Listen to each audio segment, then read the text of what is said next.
Entonces, en la clase pasada estábamos discutiendo lo que es la coordenada de reacción, que básicamente se refiere al avance de la reacción. Es decir, qué tanto eh, avanza la reacción en términos de cuántos enlaces se producen o se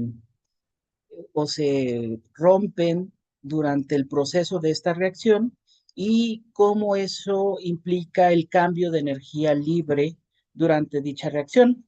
Y bueno, en esta diapo se muestra que hay un pico de energía, por lo menos un pico de energía, que nos revela el estado de transición, el cual es un estado teórico, pero que en principio tiene que ver con un punto intermedio donde algunos enlaces ya se formaron o se están formando y otros se están rompiendo y es un punto donde lo mismo podría avanzar hacia productos que regresar hacia reactivos. Y como es un punto inestable, también es un punto de máxima energía y pues es necesario obtener energía para poder llegar a ese punto. Es independientemente de que la reacción sea exergónica, o sea, que implique una liberación de energía, de todas maneras, llegar al estado de transición implica invertir energía. Entonces, al final, puede ser que el cambio en energía total sea negativo, pero inicialmente sí hay una inversión de energía para llegar al estado de transición. Y bueno, les ponía el ejemplo de convertir una glucosa que está en su forma cíclica de su conformación en bote a su conformación en silla y que eso requiere pasar por un intermediario que es bastante inestable y que finalmente, pues esto es una reacción, que realmente no es una reacción, sino es un cambio conformacional, pero que es favorable energéticamente porque la conformación de silla es más estable que la de bote, pero el intermedio no es estable, entonces sí requiere inversión de energía. Entonces, idealmente en esta etapa vamos a estar trabajando con reacciones que se parecen a este tipo. Tenemos una enzima que va a interaccionar con un sustrato que va a hacer que el sustrato se convierta en un producto pero para esto va a formar un complejo enzima-sustrato que enseguida forma el complejo enzima-producto porque el sustrato se convierte en producto y finalmente libera al producto y la enzima se regenera. Todo esto mediante pasos reversibles. Entonces es una reacción muy sencilla porque realmente solo es un sustrato y solo es un producto. Pero pues sí podemos considerar esos tres pasos. Bueno, ahora em, esta coordenada de reacción podemos volver a ubicarla aquí a la izquierda, pero resulta que como este brinco de energía que necesitamos hacer para llegar al estado de transición, pues es bastante complejo a veces. Para eso nos ayudan las enzimas. Las enzimas, como dijimos, que son catalizadores verdaderos, son catalizadores biológicos. Estos van a permitir que lleguemos a conformar el estado o el complejo enzima sustrato y el complejo enzima producto, que son de baja energía, y por lo tanto lleguemos al estado de transición mucho más fácilmente que si la enzima no fuera catalizada. Entonces, la energía de transición de una reacción catalizada es mucho más baja de lo que sería una reacción no catalizada. Y esta disminución de la energía necesaria para llegar al estado de transición es lo que permite que se acelere la velocidad de la reacción, que esto ocurra mucho más rápidamente que de manera normal. Entonces, por ejemplo, en una reacción donde la sacarosa reaccionaría con el oxígeno para generar dióxido de carbono y agua, esto sin enzimas pues ocurriría muy lentamente a pesar de que energéticamente es favorable y ustedes lo pueden comprobar. Simplemente expongan azúcar al oxígeno y verán que pues no pasa nada prácticamente a lo largo de las horas y los días, y pues no, nada va a pasar.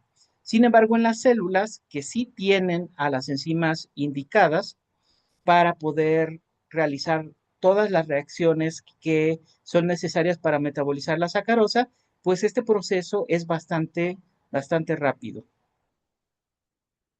Entonces es un ejemplo muy claro de la importancia de las enzimas para acelerar la velocidad de una reacción.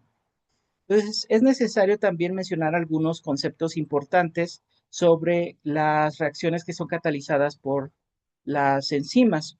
Ya mencionamos que se requiere de una energía de activación, que la representamos con estos símbolos, que es básicamente un delta de Gibbs, y con este simbolito, que esta energía de activación es importante para llegar al estado de transición, y es la diferencia entre la energía del estado basal y la energía del estado de transición.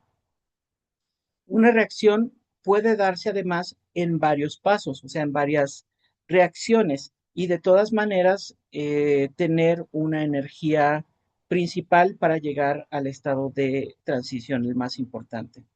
Y se puede formar especies químicas que sean temporales para poder llegar al producto. A estas especies intermedias les llamamos intermediarios de reacción. Y un intermediario de reacción, para ser considerado intermediario de reacción, tiene que durar más que una vibración molecular. Entonces, cualquier paso intermedio de una reacción va a generar intermediarios de reacción. Entonces, los complejos enzima sustrato y enzima producto podemos considerarlos como intermediarios de reacción. Y la velocidad de una reacción de varios pasos va a estar determinada por la reacción con la energía de activación mayor, o sea, la que sea más lenta, es la que va a determinar la velocidad de la reacción. Y también es a lo que le consideramos el paso limitante de la reacción. Entonces, la energía de activación pues va a ser la barrera energética para que la reacción química pueda ocurrir. Y normalmente en el metabolismo, por ejemplo, que es una secuencia de reacciones, vamos a tener por lo menos un paso limitante de una reacción un punto que va a ser el que es controlado eh, más importantemente. Entonces, bueno, se puede expresar de forma matemática la velocidad de una reacción y esta se va a relacionar mucho con el equilibrio químico de las reacciones. Entonces podemos denotar que la velocidad de la reacción va a estar ligada a la energía libre estándar de la reacción, la cual es delta G con este apóstrofe y con este circulito. Esa es la energía libre estándar y se refiere a los cambios en la energía que ocurren en una reacción cuando esta ocurre a temperatura ambiente, la cual se considera los 25 grados centígrados o 298 grados Kelvin, y además también bajo una atmósfera de presión, concentraciones de 1 molar de los reactivos y también a presión constante. Y principalmente esas son las consideraciones que se toman en cuenta para la energía libre de Gibbs estándar. Entonces, si nuestra reacción es un sustrato que se convierte en un producto, pues la constante de equilibrio sería muy fácil, simplemente las concentraciones del producto entre la concentración del sustrato y eso nos da la constante de equilibrio estándar.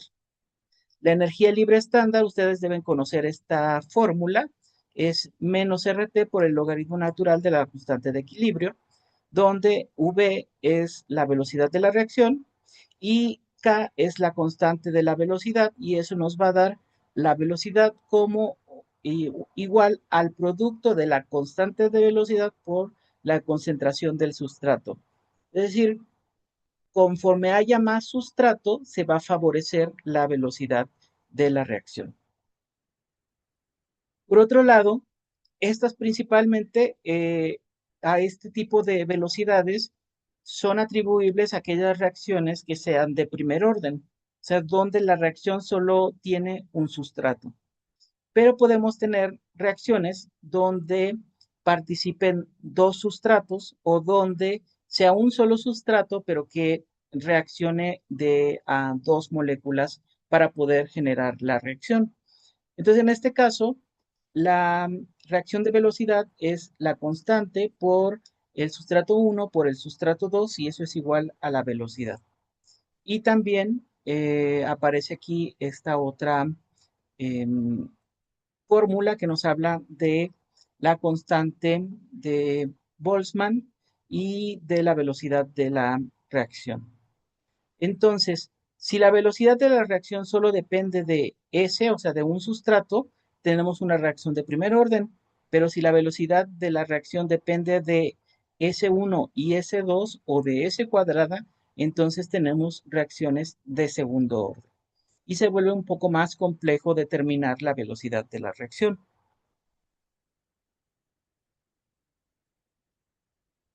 Bueno, entonces decíamos que las enzimas son los catalizadores biológicos y que pueden acelerar la reacción o potenciar la velocidad de la reacción, más o menos en un rango de 10 a la 5 veces hasta 10 a la 17 veces. Y también tienen la característica de que son altamente específicas para las moléculas a las cuales son específicas para sus sustratos. Puede que tengan más de un sustrato, pero todos ellos los van a tener con distintas especificidades. Entonces, hay varias formas en que las enzimas pueden interaccionar con sus sustratos y llevar a cabo la reacción. Por ejemplo, hay interacciones no covalentes entre el sustrato y la enzima y esto va a ayudar a disminuir la energía de activación, es decir, que va a favorecer la velocidad de la reacción, logrando la vía de más baja energía. Es decir, imagínense al sustrato formando puentes de hidrógeno con el sitio activo de la enzima, formando interacciones iónicas o incluso interacciones hidrofóbicas. Además, estas interacciones débiles, no covalentes, em, pueden estabilizar el complejo enzima-sustrato y liberar energía. Y es una forma de disminuir la energía de activación. Entonces tenemos que definir a esta nueva energía que le conocemos como energía de unión. La energía de unión es una fuente principal de energía libre que usa la enzima para disminuir la energía de activación de la reacción y se refiere a toda esta interacción entre el sustrato y la enzima. Por otro lado, además, tenemos interacciones que sí son covalentes entre la enzima y el sustrato, de manera que la enzima sí se puede modificar por el sustrato, al menos temporalmente, y esto ayuda al mecanismo de la reacción. Entonces tenemos estos dos componentes, las interacciones no covalentes que dan la energía de unión y además las interacciones covalentes que favorecen que ocurra el mecanismo de reacción y por lo tanto todo esto contribuye a que se acelere la reacción cuando es catalizada por una enzima. Entonces, la constante de equilibrio además la podemos relacionar con el cambio en la energía libre. Si la constante de equilibrio es muy baja, podemos suponer que el cambio en la energía libre es muy positivo, es decir, requiere del suministro de energía. Pero si la constante de equilibrio es bastante grande, podemos suponer que la reacción es favorable y de hecho hay liberación de energía. Y aquí en la tabla de la derecha se muestran algunos ejemplos de enzimas y qué tanto favorecen la reacción. Por ejemplo, la ciclofilina cataliza su reacción acelerando 10 a las 5 veces. La anhidrasa carbónica acelera 10 a las 7 veces su reacción. La ureasa 10 a las 14 veces su reacción. Una pregunta, aquí no aplica lo de que la reacción pueda ser espontánea o no espontánea, ¿verdad? Sigue aplicando porque, como mencioné en algún momento, em, la- las enzimas no modifican el equilibrio de la reacción. O sea, si una reacción es espontánea, la reacción seguirá siendo espontánea. Pero recuerden que el hecho de que sea espontánea no significa que va a ser rápida. La enzima simplemente hace que sea más rápida. O sea, puede ser espontánea, pero seguir siendo muy lenta, sin enzima. Pero con enzima puede además ser rápida. Pero una reacción que no es espontánea, aunque le pongan la enzima, no va a ocurrir fácilmente a menos que haya suministro de energía también. Entonces aquí son estas otras cosas que hay que considerar, que las reacciones que necesiten energía para ocurrir, se les tiene que dar la energía y además la enzima. Y hay otras reacciones que solamente van a requerir el suministro de la enzima para que ocurran a una velocidad más deseable. Y en sistemas biológicos muchas veces lo que pasa es que aunque algunas reacciones no sean energéticamente favorables, lo que pasa es que se acoplan a otras reacciones que aportan energía. Entonces eso sí que puede ocurrir. Pero sí, hay que recordar que la enzima no cambia el equilibrio, no va a volver una espontánea a una reacción que no es espontánea, ni va a cambiar ni desplazar el equilibrio químico. Solo hace que la reacción llegue más rápido a su estado de equilibrio. Gracias. Ahora, por ejemplo, tenemos a la anhidrasa carbónica, que esta enzima pues convierte el dióxido de carbono y el agua en ácido carbónico, el cual luego forma bicarbonato. Esta enzima cataliza esta reacción unos 10 millones de veces de forma más rápida a que si no estuviera la enzima y se usa en varias células, se usa en los eritrocitos, se usa también en células parietales para aportar eh, acidez a la luz del estómago. Entonces, hay varios puntos en el organismo donde la anhidrasa carbónica puede eh, funcionar. Y bueno, entonces necesitamos que lo haga de manera bastante rápida. Y de hecho, pues así es como lo hace.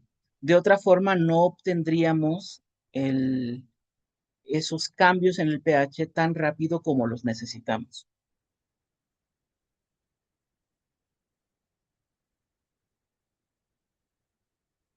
Ahora,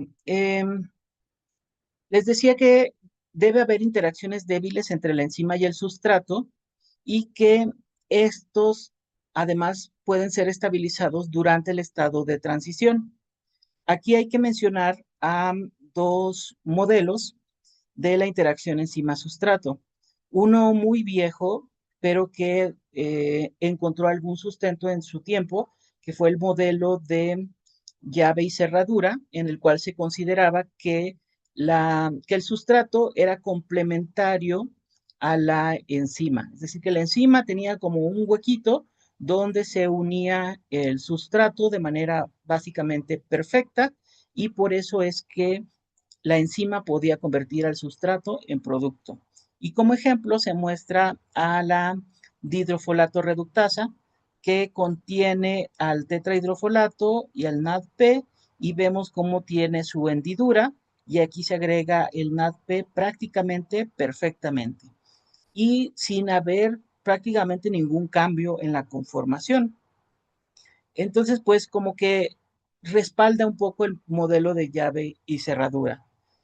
Sin embargo, estos casos son muy raros, no se sostiene más que con algunas excepciones. Pero después hubo otro modelo que surgió por el trabajo de distintos investigadores, donde se favoreció más bien el modelo de que la enzima es complementaria al estado de transición, no al sustrato. Y de esta manera surgió lo que ahora conocemos como el ajuste inducido, donde una vez que interacciona el sustrato con la enzima, ambos sufren un reacomodo, unos cambios conformacionales para volverse más afines entre sí. Entonces, vamos a tener que la suma de la del cambio de energía de Gibbs, que es positivo o desfavorable, de la energía de activación, es compensado parcialmente por el cambio en la energía de Gibbs negativo, que es favorable por la energía de unión entre la enzima y el sustrato, y dando como resultado una energía de activación neta mucho menor y favoreciendo así la reacción. Y las interacciones débiles entre enzima y sustrato son fuerzas que van a impulsar las reacciones enzimáticas. Y se imaginarán que si la enzima es bastante grande y que si tiene muchos aminoácidos capaces de formar interacciones débiles, pues estos pueden interaccionar con el sustrato o los sustratos y entonces contribuir fuertemente a, a la energía de unión. Entonces, la energía de unión va a contribuir a la especificidad de la reacción también, no solamente energéticamente, ya que la energía de unión apoya por un lado a la catálisis y le da especificidad a la enzima. Y esto tiene que ver también porque como estamos hablando de interacciones débiles, o sea, de puentes de hidrógeno, de interacciones iónicas, todo esto también depende de qué aminoácido o qué residuo esté interaccionando. Entonces hay factores físicos y termodinámicos que contribuyen a la energía de activación, que son como una barrera energética. Por ejemplo, la enzima y el sustrato, cuando están independientes, tienen una capa de solvatación, es decir, están rodeados por agua, porque pues en los sistemas biológicos todo es agua. Entonces, hay puentes de hidrógeno interaccionando con esos, tanto con la enzima como con el sustrato. Entonces, para que la enzima y el sustrato puedan interaccionar entre ellos, se tiene que romper la capa de solvatación de la enzima y el sustrato, al menos parcialmente. Eso ya es una barrera, porque tenemos que romper los puentes de hidrógeno que ellas tienen con el agua. Otra cosa es que hay que reducir la entropía, porque si ellos están separados, ahora los tenemos que unir y eso energéticamente pues es desfavorable. También tiene que haber una distorsión de los sustratos, es decir, una redistribución de los electrones para que puedan reaccionar o interaccionar electrostáticamente la enzima y el sustrato. Y esto no necesariamente es fácil también, y necesitamos que se alineen los grupos funcionales entre la enzima y el sustrato, y esto ocurre a través del ajuste inducido. Entonces, todo esto tiene que ocurrir, todo esto es energía que se requiere para romper estas barreras y tiene que venir suministrado por la energía de unión, la energía que aportan las nuevas interacciones débiles que se formen entre la enzima y el sustrato. Y bueno, por eso tenemos ahora eh, la grafiquita aquí de la izquierda, donde la energía de unión ayuda a contrarrestar este delta de Gibbs de una reacción sin catalización. Y bueno, acá a la derecha se muestran algunos ejemplos de cómo cuando em, de cómo ocurren algunas reducciones en la entropía cuando ocurre la reacción de un sustrato con la enzima. Y pues básicamente vemos que el producto realmente es tiene menos entropía que el reactivo, porque está, por ejemplo, ya sea que formaron ciclos o que hay más enlaces y entonces ya son menos moléculas, etcétera. Y pues esta reducción con la entropía siempre tiene que venir acompañada de un suministro de energía de algún lado. Entonces, bueno, retomando, tenemos estos dos modelos de la interacción enzima-sustrato, el modelo de llave-cerradura y el modelo de ajuste inducido. Y simplemente recordar que el modelo de ajuste inducido es el más aceptado, donde el sustrato se une a la enzima, no perfectamente, pero una vez que se unen, ambos se reacomodan para ser más afines entre sí. Entonces, em, una vez que ambos se reacomodaron, hay esta conformación donde se parece más al estado de transición y eso favorece que se adquiera el estado de transición y proceda la reacción hacia productos. Entonces, bueno, aquí les pongo un ejemplo de la exocinasa. Es una enzima, la primera enzima de la glucólisis. Esta enzima se las pongo porque es un ejemplo de cómo ocurre el ajuste inducido. Entonces pueden ver en A la enzima sin el sustrato y en B a la enzima ya con la glucosa y podemos ver cómo cambió la enzima una vez que capturó a la glucosa. Es como un guante, pero ya cerrado. Y pues básicamente nos muestra cómo al interaccionar, pues también hay todo un reacomodo de la conformación de la exocinasa. Entonces, este modelo de ajuste inducido nos ayuda a explicar por qué las enzimas son tan específicas y tan eficientes. Y actualmente es el modelo más aceptado.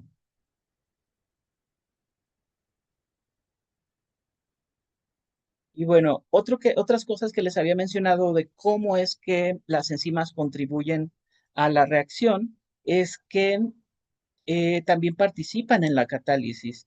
Y si bien al principio del estudio de las enzimas se dice que la enzima no se modifica en la reacción, esto no es del todo cierto.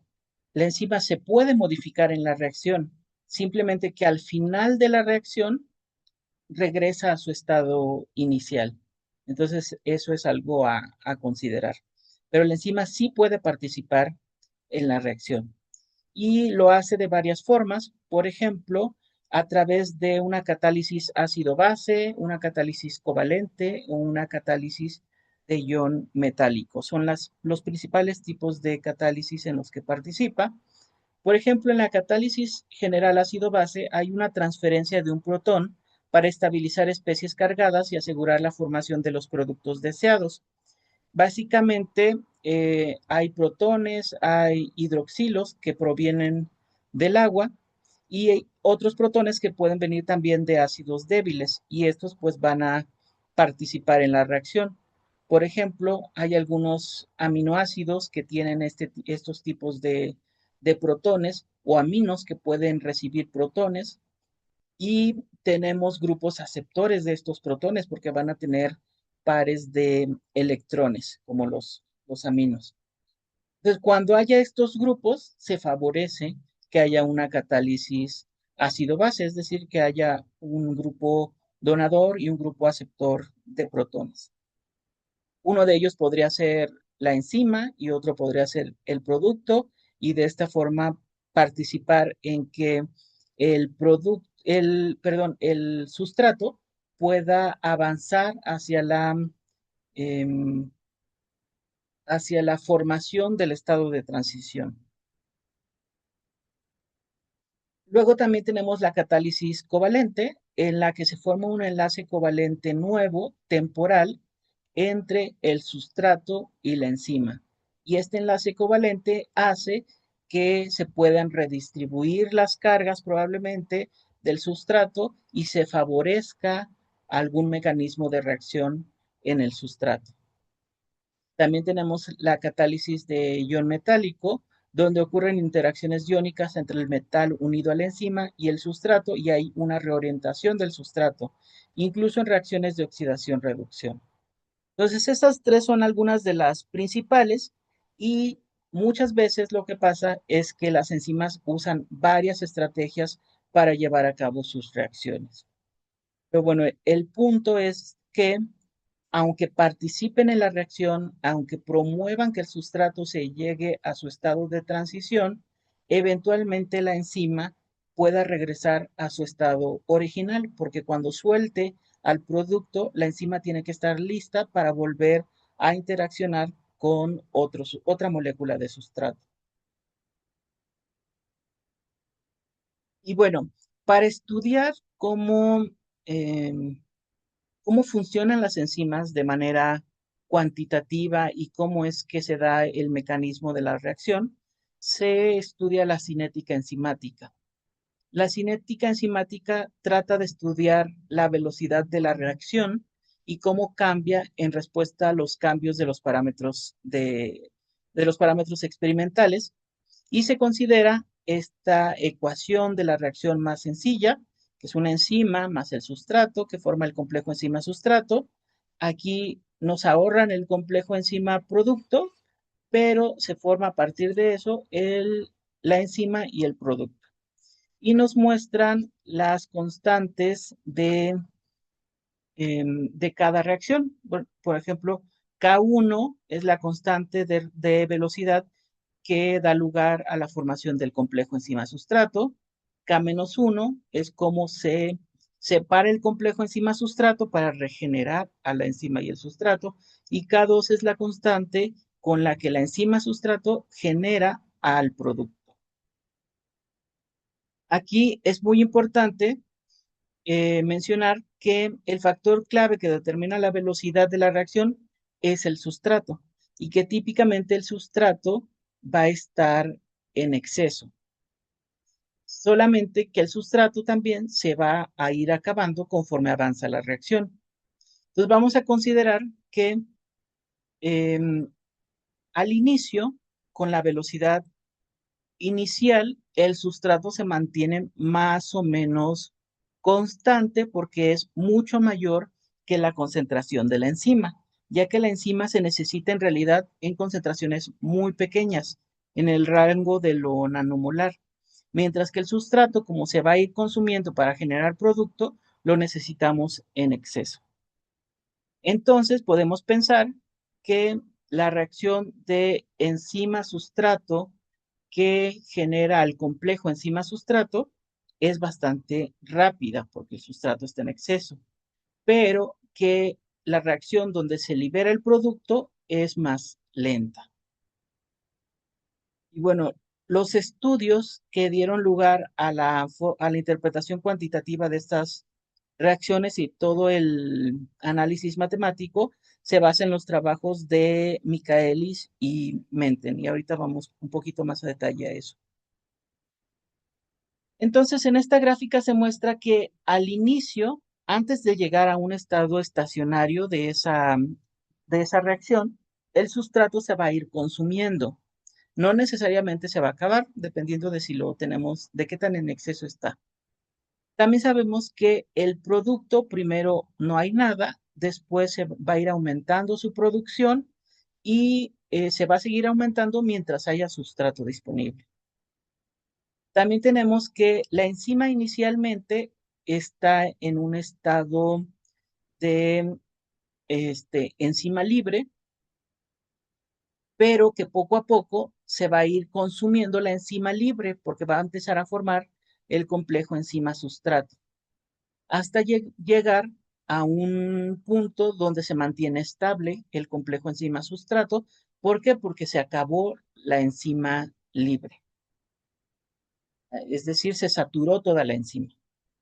Y llegamos entonces al estado estacionario de la reacción, un estado donde sí hay reacción, pero las velocidades de formación de producto y de la otra reacción en el otro sentido, donde se desensambla el complejo enzima sustrato, son iguales.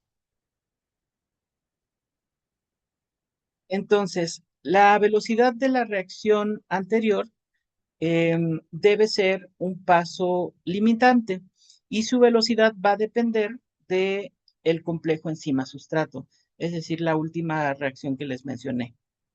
Entonces, la enzima siempre va a existir tanto como enzima libre, pero también como complejo enzima sustrato. Y a bajas concentraciones de sustrato, la enzima existe principalmente como enzima libre y la velocidad es proporcional al sustrato. Entonces, la velocidad inicial máxima ocurre cuando toda la enzima está en forma saturada, es decir, formando el complejo enzima-sustrato. Y cuando sigamos aumentando el sustrato, esto no va a aumentar la velocidad inicial porque la enzima ya va a estar saturada. Entonces, esta es la cinética del estado estacionario. Y llegamos a esta curva que se aprecia aquí y con una asíntota donde equivale a la velocidad máxima, que en realidad se refiere a la velocidad inicial máxima. Y bueno, Eh, Una pregunta, ¿cómo sí, saturada es que esté unida toda la enzima y el sustrato, verdad? sí, saturada es toda la enzima, tiene sustrato. Y en cuanto lo suelta, en cuanto suelta un producto, ya agarró a otro inmediatamente. Entonces, todo el tiempo está produciendo producto.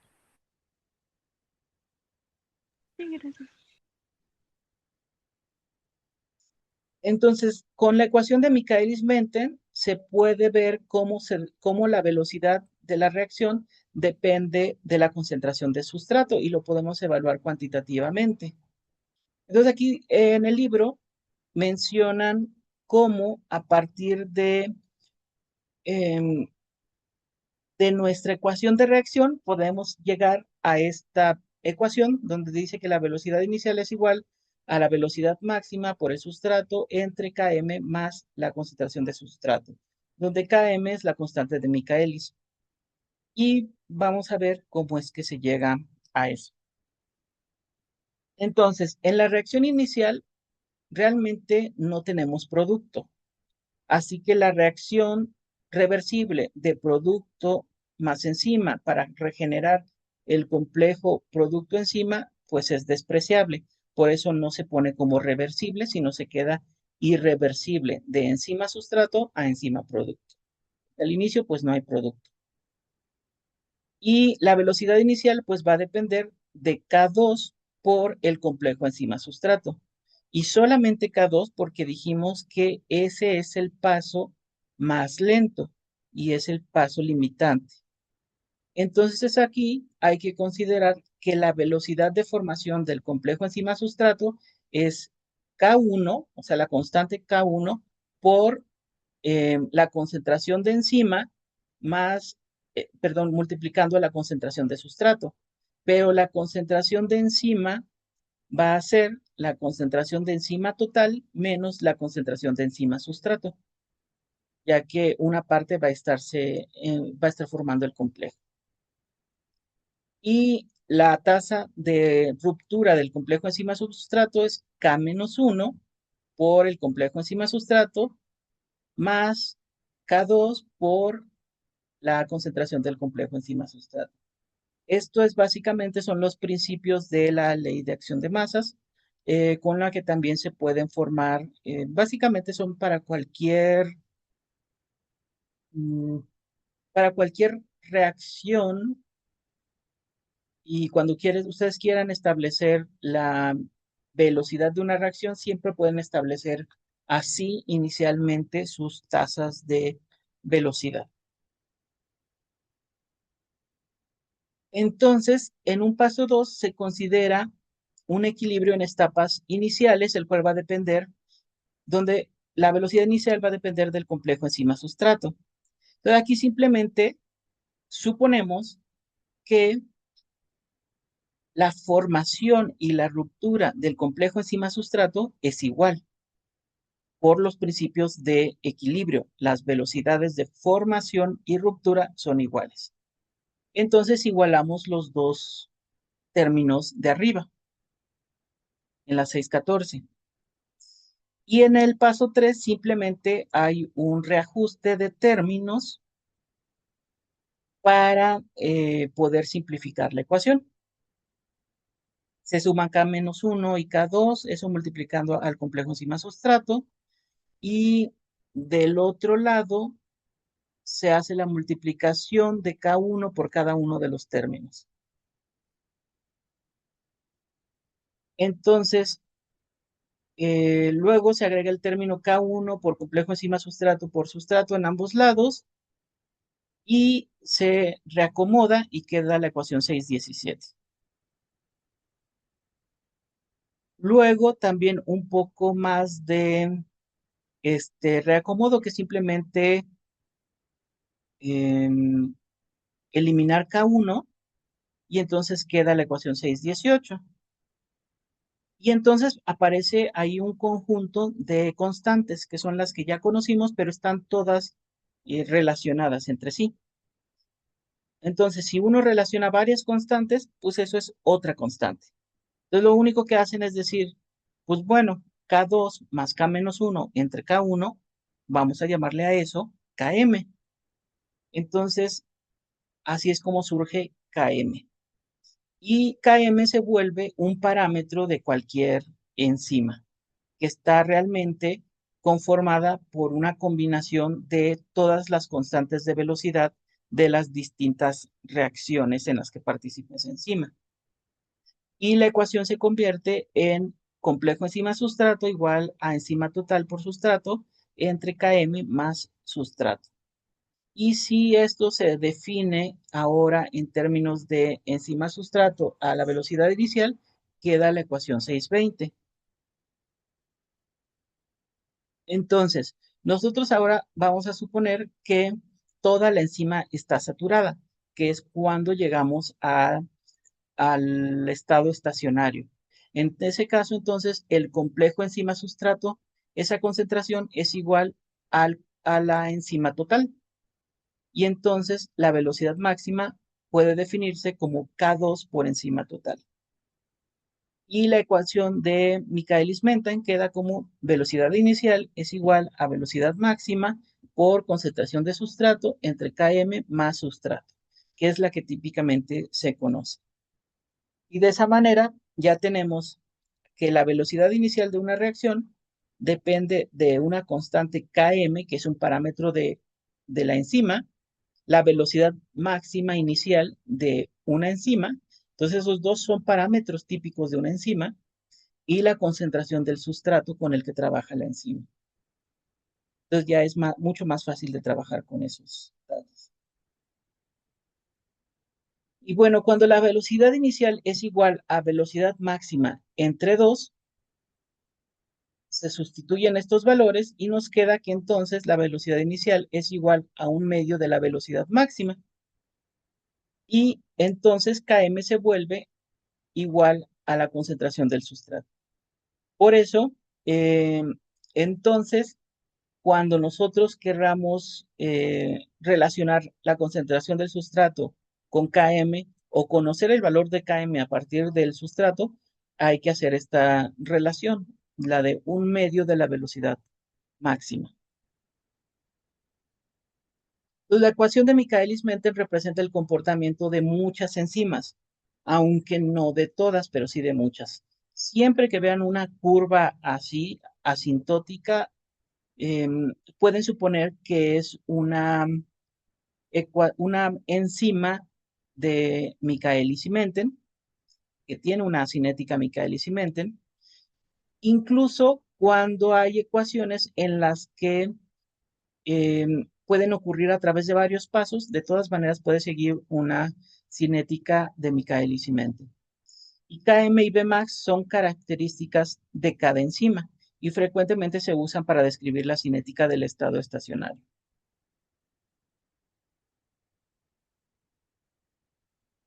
Bueno, muchas veces algunas personas usan Km para describir la afinidad de una enzima por el sustrato, porque dicen, bueno, pues, K2 más K menos 1 entre K1 es Km, de alguna forma representa la afinidad por la enzima, pero esto no es tan correcto, porque, pues si se fijan, es una relación un poco compleja. K2 es la que va a dar lugar al producto, pero K-1 es la que participa en que se regenere el sustrato y K1 es la que se forme el complejo enzima-sustrato. No cuadra. Sin embargo, cuando K2 es el paso limitante, es decir, que K2 es mucho menor que K-1, entonces ahí sí K-1 entre K1 es igual a Km. Y en ese sentido, se define Km como la Kd, que es la constante de disociación del complejo enzima-sustrato. Y ahí sí se refiere a la afinidad por el sustrato. pero solamente si K2 es mucho menor a K-1. Ahora, si K2 es mayor que K-1, Km es igual a K2 entre K1, y pues ahí ya no aplica esto. Entonces es muy complejo tratar de usar Km para hablarnos de cosas de una enzima. No es tan apropiado. Ahora, en la práctica podemos usar a la ecuación de Michaelis-Menten, hacerle unas transformaciones, básicamente linearizarla para poder graficar datos y obtener datos y predicciones acerca de nuestra enzima. Por ejemplo, si nosotros le sacamos el inverso a la ecuación y lo linearizamos, eso se vuelve 1 entre B0 es igual a Km entre Bmax entre 1 entre S igual a 1 entre Bmax. Y eso es la ecuación de Lineweaver y Borg. Y pues ahí nuestra X es 1 entre B0, nuestra Y es 1 entre B0, nuestra X es 1 entre sustrato, y tenemos a la pendiente que es Km entre Bmax, y 1 entre Bmax se vuelve la ordenada al origen. Entonces, eso es una línea recta que podemos graficar de esta forma, como se ve aquí a la derecha. Ya sabemos cuál sería el valor de la pendiente, ya sabemos cómo interaccionaría con el eje de la X, cómo interaccionaría con el eje de la y que eso nos hablaría de cómo se relaciona la concentración del sustrato con la velocidad inicial. También nosotros, si tuviéramos datos entonces de concentración de sustrato y velocidades iniciales, podríamos graficar los, los inversos de esos datos y obtener la ecuación de la recta y de esa manera calcular la pendiente para obtener el valor de Km, obtener también la ordenada al origen, etcétera, y de esa forma obtener todos los parámetros de la enzima que desconocemos.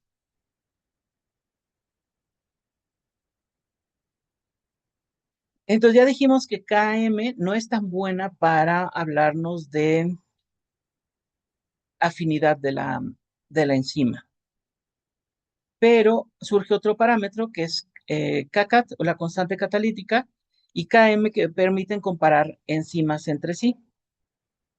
Cuando la liberación del producto es un paso limitante, la constante catalítica es igual a K2. Pero cuando el paso limitante es K3, es decir, cuando es la liberación del producto, la constante catalítica es igual a K3. Entonces, Kcat es el número de recambio y puede ser una constante compleja de varias tasas y pues esto hace que sea complejo también emplearla y nos dice que dos enzimas pueden tener la misma Kcat y tener diferentes niveles de potenciación y que una enzima que actúa sobre un sustrato a bajas concentraciones tiene una Km baja y que en este caso es mejor usar como una constante de especificidad a la, em, a la tasa de Kcat entre Km. Entonces, por ejemplo, acá en esta tabla podemos ver a varias enzimas, nos mencionan sus distintos valores de Kcat, sus distintos valores de Km, y nos muestra también cuál es la relación Kcat entre Km. Entonces, este último parámetro, esta división, es más importante para ver la especificidad de las enzimas. Y bueno, hasta ahorita, que ya se empieza a poner un poco complejo, aún así hemos hablado solamente de un sustrato y una enzima. Y hay reacciones que van a ocurrir con dos o más sustratos. En esos casos hay varias formas de que ocurra, ya sea de una forma ordenada, donde primero se interacciona la enzima con el sustrato 1, luego se une el sustrato 2 y luego se generan los productos y luego se libera el producto uno y luego el producto 2. O también puede ocurrir un poco al azar.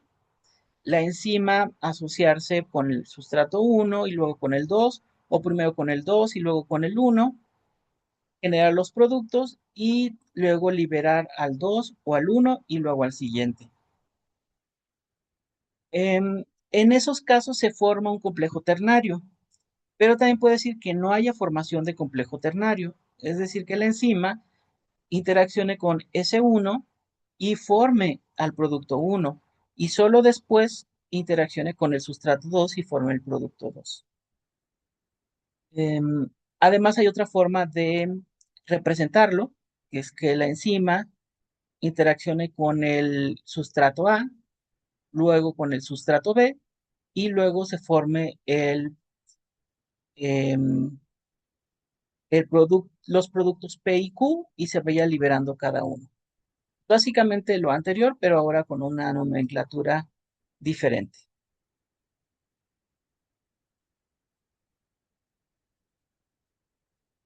Entonces, si hay un complejo ternario y si estamos graficando los inversos del sustrato y la velocidad inicial, podemos ver que cuando vamos agregando el sustrato 2, la pendiente va a cambiar de esta forma, se va a ajustar.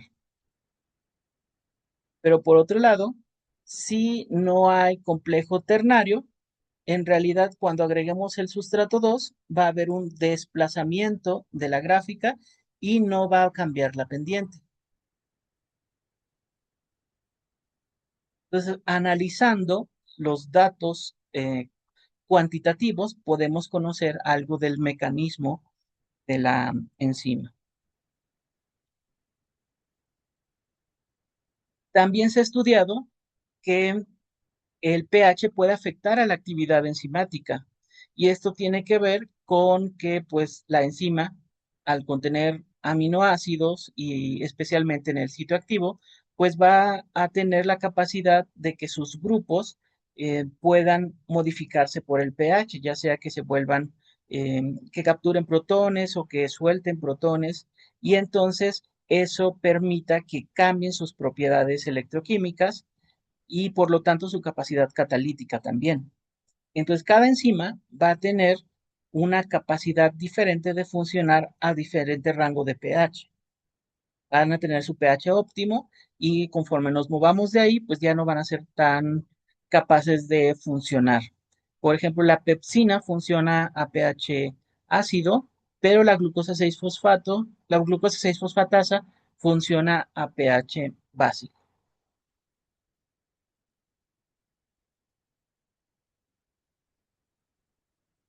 Bueno, ¿hay alguna duda hasta este momento? No, Todo bien, segurísimo, porque vamos a pasar a inhibición enzimática.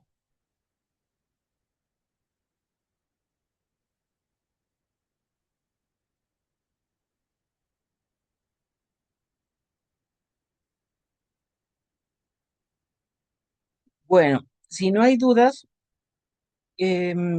entonces comentarles que las enzimas también pueden interaccionar con inhibidores, no solo con sus sustratos, y que estos inhibidores van a interferir con la catálisis, ya sea que hagan más lenta la reacción o que de plano la detengan. Entonces, un inhibidor de la enzima puede unirse tanto al sitio activo y competir con el sustrato o unirse a un sitio diferente, de manera que no compite con el sustrato, pero de todas maneras afecta a la velocidad de la reacción. En este sentido, tenemos varios tipos de inhibidores. Tenemos los inhibidores reversibles y los inhibidores irreversibles. Y ahorita vamos a explicar cada uno de ellos.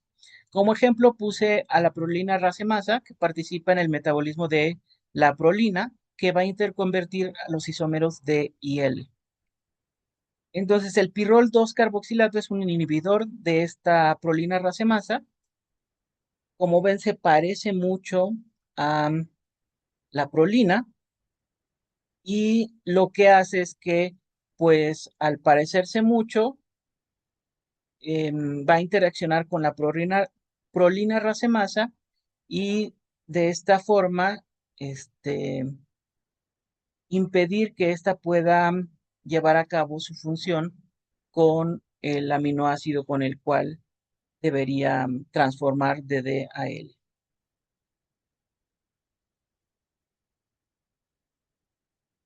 Entonces, el primer caso de los inhibidores reversibles es el inhibidor competitivo. El inhibidor de este tipo se une al sitio activo y compite con el sustrato por la enzima. Este va a disminuir la cantidad de enzima libre que puede unir al sustrato. Un ejemplo sería el oseltamivir, que es un inhibidor competitivo de la neuraminidasa viral. Y pues normalmente elimina los ácidos siálicos de las glucoproteínas y pues le ayuda a participar en la infección viral, por ejemplo, en la de la influenza, en algunos otros. Entonces, en el caso de el oseltamivir, pues va a impedir que la neuraminidasa viral lleve a cabo su función. El malonato es un inhibidor competitivo de la succinato deshidrogenasa. También es un inhibidor competitivo. Y aquí se muestran las ecuaciones de cómo funcionarían estos inhibidores. Entonces, la ecuación de Michaelis se ve transformada. Aquí se agrega un término alfa a la Km, que sería cómo interviene el inhibidor, donde alfa es igual a 1 más la concentración del inhibidor entre la constante del inhibidor.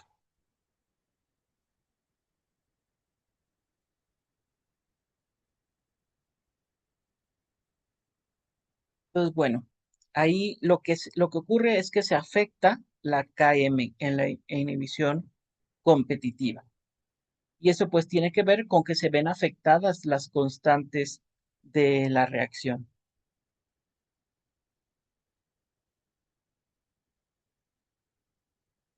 Ahora, la ribonucleasa pertenece a un tipo de enzimas llamadas RNasas y vamos a tener tanto endonucleasas como exonucleasas y estas RNasas pues van a romper el RNA. Hay varios inhibidores, pero tenemos en particular al UPCA, que es un inhibidor competitivo de la ribonucleasa.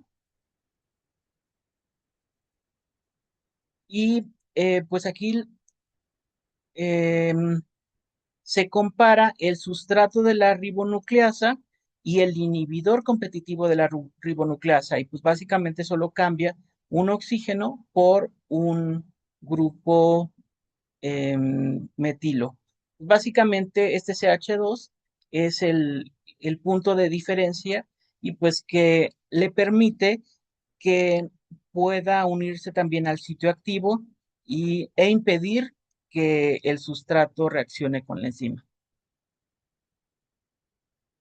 Ahora, también tenemos inhibiciones que no son competitivas. Aquí depende de cómo lo encuentren en distintos libros.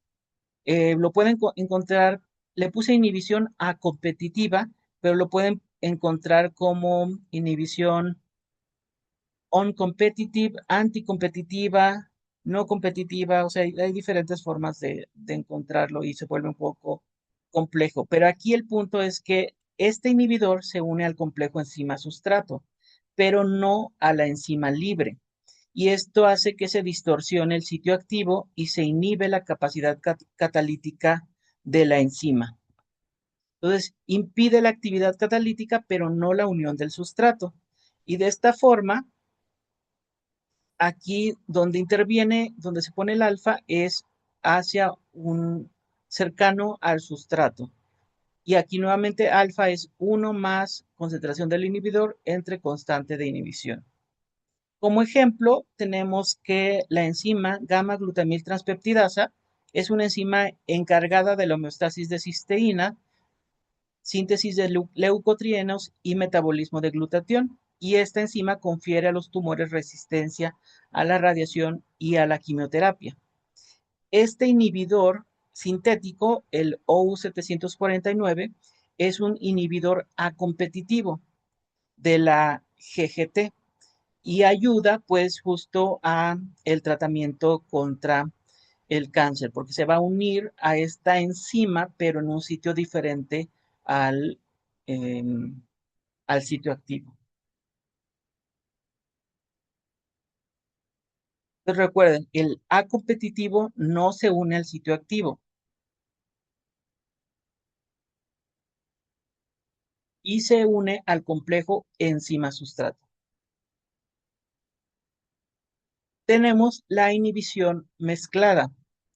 Esta se une a la enzima libre y al complejo enzima-sustrato. Afecta la unión del sustrato a la enzima y a la capacidad catalítica de la enzima. Entonces su alfa va a ir tanto a Km, pero también a sustrato. Esta inhibición hay inhibición mezclada pura donde solo se afecta la velocidad máxima. Entonces la unión de un inhibidor irreversible, también se parece mucho a la inhibición mezclada pura. En este caso, el ejemplo que puse fue el de el citocromo P450, que principalmente se encarga de metabolizar fármacos antiinflamatorios no esteroideos, agentes antidiabéticos y bloqueadores del receptor de angiotensina. En este caso, el fenetil isotiocianato es un inhibidor de esta enzima y se encuentra en vegetales crucíferos como el rábano y la coliflor. Y aquí les pongo el inhibidor, el PITC, el PEIT, que es esta molécula que ven aquí a la derecha que van a encontrar en rábano y coliflor. Este inhibidor va a unirse a este citocromo e impedir el metabolismo de antiinflamatorios no esteroideos y algunos otros fármacos. También tenemos la inhibición irreversible, en la que se forman enlaces covalentes entre enzima e inhibidor, y esto va a inactivar a la enzima. Pero dentro de estos está uno al cual se le llama inhibición suicida, donde los inhibidores son inhibidores basados en mecanismo y se unen irreversiblemente a la enzima, son altamente reactivos con el sitio activo y básicamente deja inservible al inhibidor. Aquí tenemos el ejemplo donde se une el inhibidor y pues ya no se separa. De este tengo varios ejemplos. Bueno, de hecho, de todos tengo ejemplos, pero aquí tenemos inhibidores enzimáticos irreversibles como el cianuro, que se encuentra en las almendras amargas, reacciona con iones metálicos de enzimas, que son, que los blancos son las enzimas de la cadena respiratoria.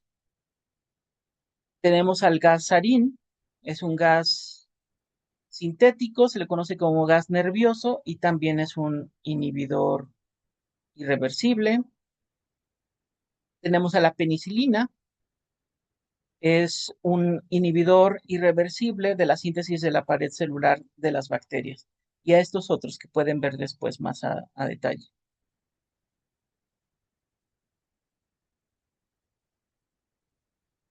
Entonces, durante la inhibición irreversible se forma un aducto, donde pues básicamente se forma un enlace covalente entre entre la enzima y em, podría decirse que es el producto, pero pues no se puede liberar o es un intermediario y dependiendo de qué parte del mecanismo intervenga, porque el punto es que sí participa en la reacción y puede detener la reacción en algún punto intermedio, y lo que sí ocurre es que bloquea a que el sustrato entre y se convierta en producto.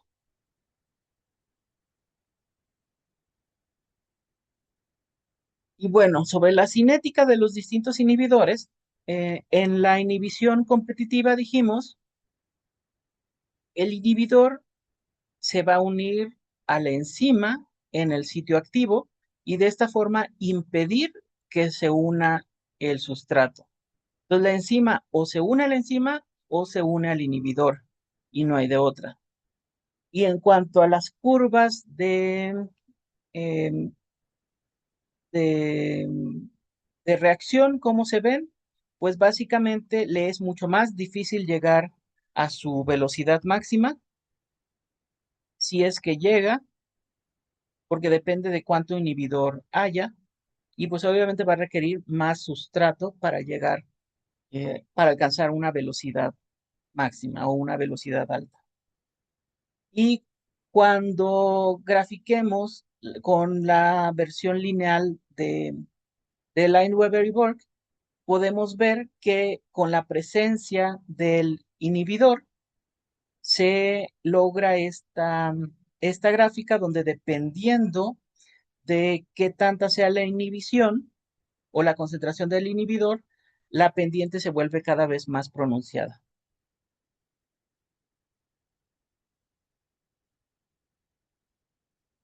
Y esto tiene que ver con que no KM se ve aumentada, sino que se afecta KM y el valor puede verse aumentado. En el caso de la inhibición A competitiva o no competitiva o anticompetitiva, dependiendo de dónde lo encuentren, podemos ver que esta interacciona con el complejo enzima-sustrato. Entonces aquí se ve en el diagrama y en este caso, nuevamente también, no se puede llegar a la velocidad máxima y de hecho aquí sí, en definitiva, no se llega a la velocidad máxima. Y cuando graficamos la versión lineal, lo que pasa es que conforme hay más inhibidor, la gráfica se puede ir desplazando hacia la derecha, pero la pendiente no cambia.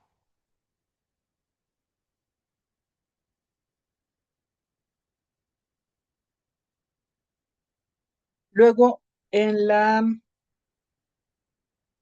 la puse doble. No, aquí me equivoqué. En esta tercera no es la competitiva, es la mezclada. Sí, porque el inhibidor se puede unir tanto al complejo como a la enzima. Entonces, en este caso, se afecta de manera un poco similar que en el anterior, pero sí se puede afectar también a la pendiente en la gráfica de Lineweaver y Borg.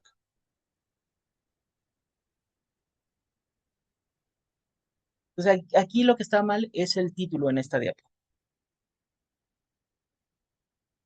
Bueno, como ejemplo de cómo funcionan los inhibidores suicidas, en el libro venía el ejemplo de la enfermedad del sueño africana, causada por tripanosomiasis africana, el protozoo Trypanosoma brucei gambiense, y nos mencionaba que esta es una enfermedad principalmente presente en países en desarrollo. Explicaba que algunos de estos parásitos traen unas proteínas de superficie, principalmente una proteína de superficie. El sistema inmune puede reconocerla, atacarla y erradicar el patógeno, pero este parásito adquirió la capacidad de cambiar su proteína de superficie, de manera que los anticuerpos y la respuesta inmune ya no pueden eliminar a ese patógeno. Y entonces es como estar cambiándolo cada vez que el sistema inmune lo ataca y entonces la infección se vuelve crónica. De esta forma, pues ya no es tan fácil erradicar a ese patógeno. Entonces, identificaron un punto débil. Encontraron que para este parásito es muy crítico la síntesis de poliaminas, esta vía metabólica, donde se produce espermina y espermidina para generar putrescina, que son esenciales para la síntesis de ADN, su empaquetamiento y la división celular. Entonces, esta vía es sumamente importante para el parásito, pero su enzima ornitina descarboxilasa, que es una de las primeras que participa en esta vía, no la recambian fácilmente, sino que la usan por mucho tiempo. Mientras que en el caso de los humanos, nosotros podemos recambiar esa enzima constantemente. Así que a nosotros un inhibidor para esa enzima no nos hace prácticamente nada, porque si se inhibe esa enzima, pues pronto ya hicimos un recambio. Pero los tripanosomas son muy sensibles a los inhibidores porque no pueden cambiar esa enzima. Entonces, básicamente lo que hacen es que generaron un inhibidor suicida para la ornitina descarboxilasa, la cual, dicho sea de paso, interacciona primero con la ornitina y el piridoxalfosfato para generar a la putrescina y participar en esa vía de síntesis de poliaminas. Este inhibidor es el DFMO, que es difluorometilornitina.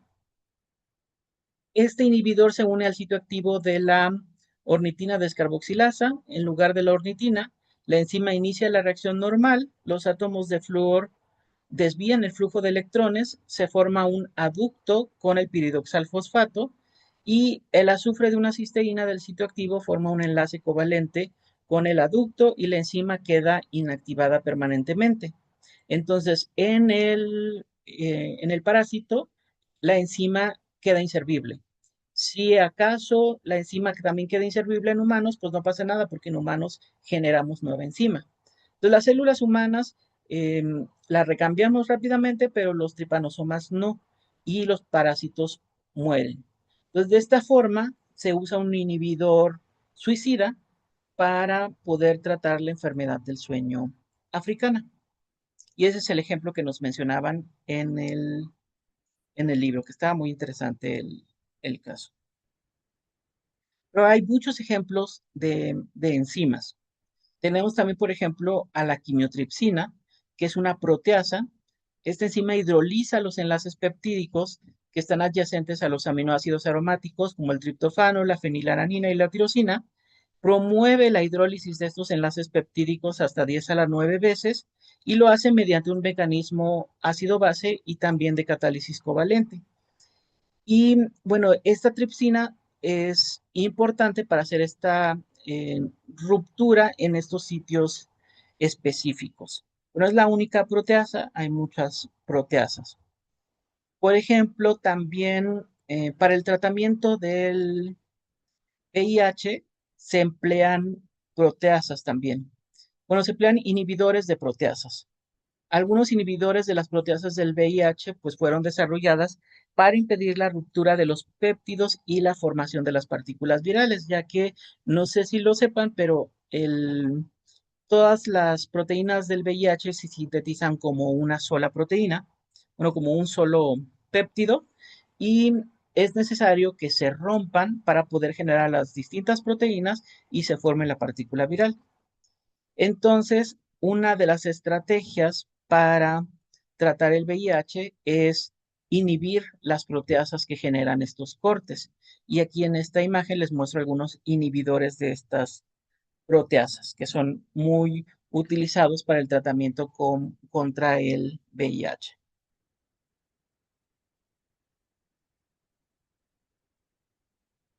Ahora, también antes ya les había mencionado que la penicilina era un inhibidor irreversible de la síntesis de la pared de bacterias. Bueno, algunas bacterias son resistentes a la penicilina porque tienen beta-lactamasas, son enzimas que pueden evitar que la penicilina haga su efecto, ¿no? Pues resulta que los investigadores han podido contrarrestar esto porque el ácido clavulánico funciona como un inhibidor suicida de las beta-lactamasas. Entonces, básicamente lo que pasa es que el ácido clavulánico lo utilizan en combinación con la amoxicilina, que es una penicilina. De esta manera, el ácido clavulánico inactiva las beta-lactamasas de las bacterias resistentes y ahora sí la amoxicilina puede ejercer su función de inhibidor de la pared celular de bacterias. Y bueno, además, tenemos una clase especial de enzimas, que son las enzimas regulatorias. Estas enzimas trabajan en reacciones que son secuenciales y el producto de una enzima va a ser el sustrato de la otra, pero además tienen la característica de que son controladas por respuesta a señales. Las enzimas regulatorias requieren de que haya señales en el ambiente para regular su activación o su inhibición. La primera enzima de un grupo multienzimático, de un grupo de enzimas, es o suele ser la enzima regulatoria y normalmente además está en exceso. Dentro de las enzimas regulatorias tenemos a las enzimas alostéricas, que están reguladas por moduladores alostéricos como metabolitos, cofactores, que se van a unir reversiblemente y de manera no covalente. Otras enzimas son reguladas por modificaciones covalentes, algunas por subunidades regulatorias y otras por proteólisis. Entonces, las enzimas alostéricas van a permitir la regulación fina de toda una vía metabólica, por ejemplo. Entonces, hay varios tipos de regulación enzimática. Podemos tener regulación a nivel del sustrato, donde ya sabemos por un lado que mientras más sustrato, la velocidad puede aumentar, pero también puede ser que al llegar a la saturación de la enzima, pues entonces ya se logra controlar la velocidad de la reacción. También puede haber control por retroalimentación negativa. Esto es que el producto va a inhibir a una enzima de la vía. Y también tenemos enzimas que son alostéricas, donde pueden presentar cooperatividad de unión del sustrato, como homoalosterismo, o ser reguladas por otras moléculas efectoras, por heteroalosterismo. Por ejemplo, aquí se muestra una gráfica de una enzima alostérica, que es como una S, que es similar a lo que sería una enzima cooperativa, una proteína cooperativa, en cuanto a que se une a sus ligandos de forma cooperativa, en este caso, a sus sustratos. Puede tener un estado de actividad tenso y un estado de actividad relajado, donde el relajado va a ser el más afín y por lo tanto también el más, en este caso, el que sea más, que tenga la mayor capacidad catalítica. A la derecha tenemos también la enzima alostérica, pero ahora con distintos niveles de actividad dependiendo de los reguladores alostéricos que se le unan, ya sea reguladores negativos o positivos. También tenemos regulación por modificaciones covalentes reversibles, los cuales pueden ser fosforilación, ubiquitinación, somoilación, acetilación, etcétera. Pueden ser muchas modificaciones químicas que al unirse estos grupos a la enzima controlan el nivel de actividad de la enzima. Por ejemplo, aquí en la imagen se muestra a la fosforilasa B que participa en en la ruptura del glucógeno para generar glucosa y pues básicamente es por fosforilación. Se le unen fosfatos que lo que van a hacer es activar a la enzima. Y cuando se le quitan esos fosfatos, se vuelve a inactivar la enzima. En otros casos, hay una ruptura proteolítica que hasta que tengamos esos productos es cuando van a ser activos. Y ese es el caso de los simógenos, como básicamente muchas enzimas de la digestión que funcionan en forma de simógenos. En el caso de las fosforilaciones, la regulación fina de una enzima puede ser compleja porque puede ser blanco de múltiples fosforilaciones. Por ejemplo, aquí muestro algunos ejemplos de la proteína sinasa A, la proteína sinasa C, etcétera. Varias de ellas tienen múltiples sitios de fosforilación y pueden tener efecto positivo sobre su activación en diferentes niveles. Y en algunos casos, pues estos efectos son sumatorios, pero no siempre es así. También va a haber casos donde algunos sitios sean activadores, pero algunos otros sean inhibidores. Entonces puede ser bastante complejo. Y sobre todo en términos de fosforilación, desde hace muchos años se sabe mucho sobre los efectos que algunas fosforilaciones pueden hacer a las enzimas. También ubiquitinaciones, ya se sabe bastante, pero cada vez han surgido más modificaciones posttraduccionales y no de todas se conocen sus efectos. En el caso de los imógenos, aquí les puse el ejemplo de cómo de la tripsina se genera la quimiotripsina y de la quimiotripsina se pueden generar la alfa quimiotripsina, etcétera. También la vía de coagulación de los factores de coagulación es básicamente decimógenos.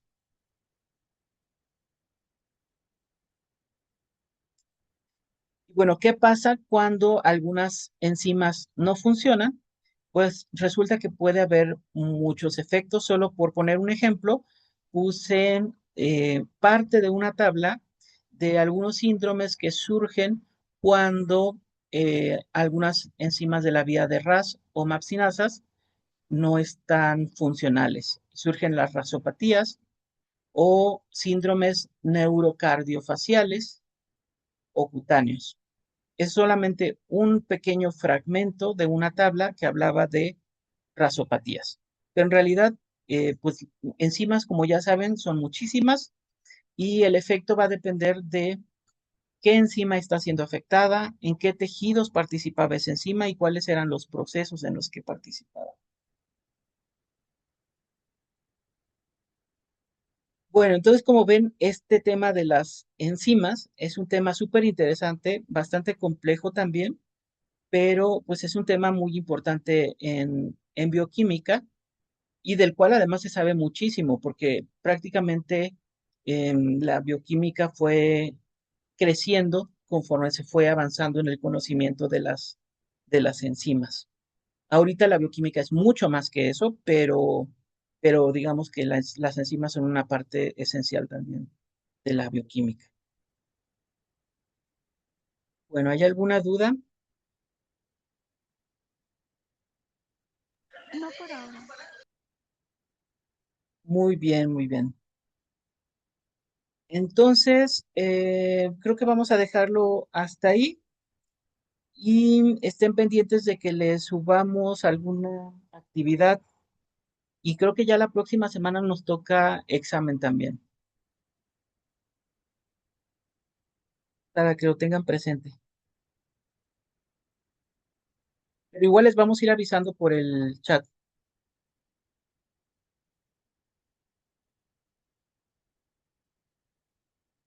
Cuídense mucho, nos vemos. Hasta luego. Gracias, hasta luego, profe, bonito día. Buen día. Bye.